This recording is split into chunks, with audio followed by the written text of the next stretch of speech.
Hello and welcome to the Sidecar Chef. Join us today as we make easy and awesome pizza dough from scratch.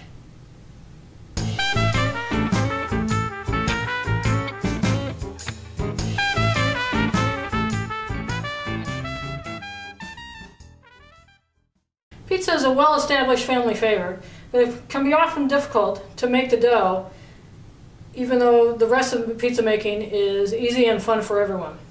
But join us today as I show you how to make easy and awesome pizza dough from scratch with just a few ingredients and in a short amount of time. Let's begin today with the ingredient list. You will need one 1/4 ounce package of active dry yeast, 1 cup of warm water, 100 to 105 degrees Fahrenheit or about 40 degrees Celsius, 2 cups of bread flour, 2 tablespoons of olive oil, 1 teaspoon salt, and 2 teaspoons of white sugar. Let's begin by proofing their yeast. Some people like to incorporate the yeast into the dough and let the yeast rise while it's in with the flour. But I prefer to proof the yeast separately. And that involves taking the yeast and the sugar and adding it to the water. Now, one thing to remember when you're making any kind of dough is that the sugar goes with the yeast and the salt goes with the flour. So keep that in mind. You want to keep the salt away from the yeast while it's proofing because salt will inhibit the yeast growth and you'll get less of a rise in your dough. So let's begin first by adding approximately 1/2 cup, which is about half of our water that we have here, into our glass that we're going to use for proofing. We're going to add the yeast.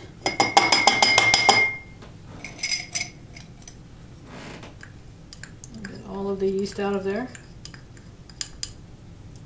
If you have a little left over, just take a little dab of water,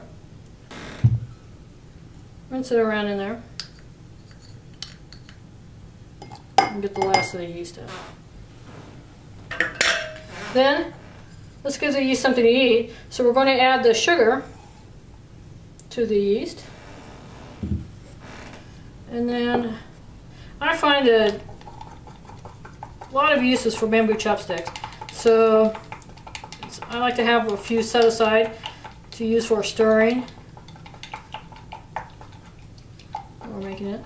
And also, I've set aside a little extra warm water and some flour so that if we need a little extra, we'll have it at the ready. So here's our yeast. We're going to set that aside for a minute and begin to work on the dry ingredients. So now let's turn our attention to making the dough. What we're going to do is add the 2 cups of flour to a large mixing bowl. Then add the 1 teaspoon salt. And you can take a chopstick, or sometimes it's easier with a fork. Incorporate these 2 ingredients together.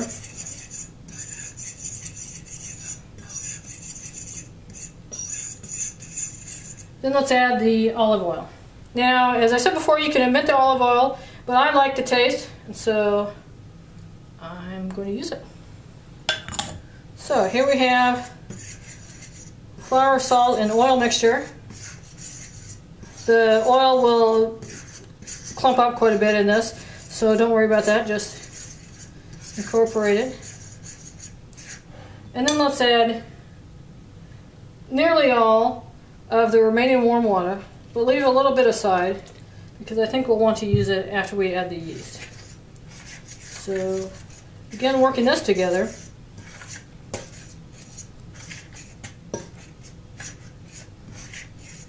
This will keep the dough still quite dry because you have a fair amount of liquid still to add. But work it around. And then let's check our yeast. As you can see, our yeast has gotten nice and bubbly and is ready to go. So we're going to swirl that around a little bit. Let's take our chopstick and make sure that everything is all suspended. And we'll add this to our dough mixture and take the last amount of warm water and use that to get the last of the proof yeast out of your proofing container. So this adds a great deal more moisture back into the mix, so we're going to add this together and keep incorporating it.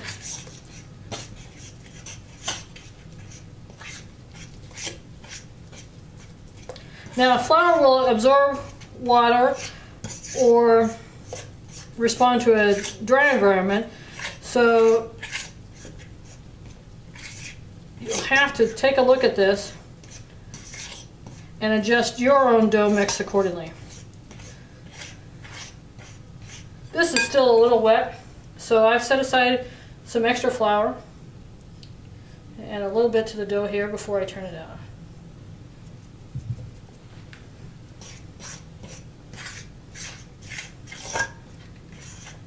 It's generally handy when you're making any sort of a dough to keep a little extra water and a little extra flour handy on the side so you can make those adjustments as you're mixing everything.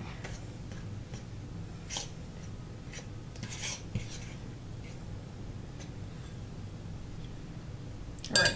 As you can see, our dough is nicely put together and it's all incorporated together. So what we're going to do now is set this aside for just a moment. Take some of our extra flour, put it on our breadboard,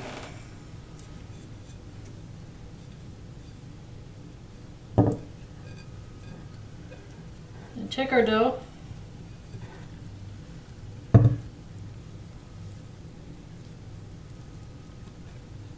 and turn it out.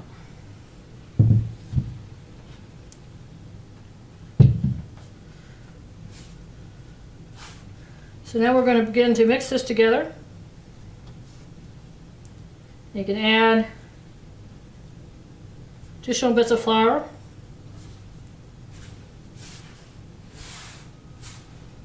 And also pick up flour from the board. And you want to knead this for 8 to 10 minutes. Alright, so when you're kneading your dough, the easiest thing to do is to start to flatten it out with your hands. Spread it out a little bit, and then take each side, fold it into the center, and begin the process again. You can do it from side to side or top to bottom, or alternate. Doesn't make any difference, but that works everything together in the dough. And you want to work this together for about 8 to 10 minutes. You should be ready. And you see the dough is nice and springy and moist, but not too wet to the touch. So that's the condition that we want it in when we set it to rise. You can put this on in a bowl, cover it with cling wrap, and let it rise until the volume approximately doubles, which if you do it on in a warm surface, it'll take about 30 minutes. Or you can do as I am going to do today and set this aside for use tomorrow. What I'm going to do is just take my dough. So I find this to be a very nice and easy to use make-ahead recipe. Put it in a reclosable bag. Take a little bit of extra olive oil.